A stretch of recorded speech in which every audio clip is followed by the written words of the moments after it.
पुन्हा एक राजकीय बातमी समोर येते। भाजप बरोबर गेलेल्यांना सोबत घेऊ शकत नाही। दोन्ही राष्ट्रवादी एकत्र येण्याच्या चर्चांना शरद पवारांनी आता ब्रेक लावलाय। माळेगाव कारखान्यातील युती फिसकटली आहे, त्यानंतर पवारांनी आपली ही भूमिका स्पष्ट केल्याची माहिती सूत्रांनी दिली आहे। माळेगाव कारखाना निवडणुकीत दोन्ही पक्षांची युती होणार होती अशी ही माहिती सूत्रांनी दिली होती। मात्र पवारांनी मागितलेल्या 6 जागा आणि दादा 4 जागा देण्यास तयार होते। ऐनवेळी चर्चा फिसकटली आणि त्यामुळे दादांनी सर्व उमेदवारांचं पॅनल जाहीर केलं।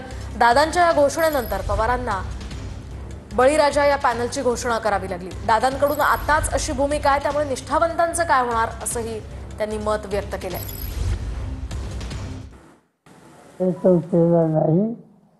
लोकांचं आरोग्य बिघडेल, शेती बिघडेल, जमिनीचा होत जाईल आणि त्यामुळे हे अतिशय मोठं संकट आहे आणि दुर्दैवाने हे संकट आपल्याला मिळालं। मग निलेशाचा कारखाना असेल, सोयीसर असेल, माळेगाव असेल, त्याच्यातला काही भाग जो नदी सोडायला नको तो सोडला जातोय, त्याचा परिणाम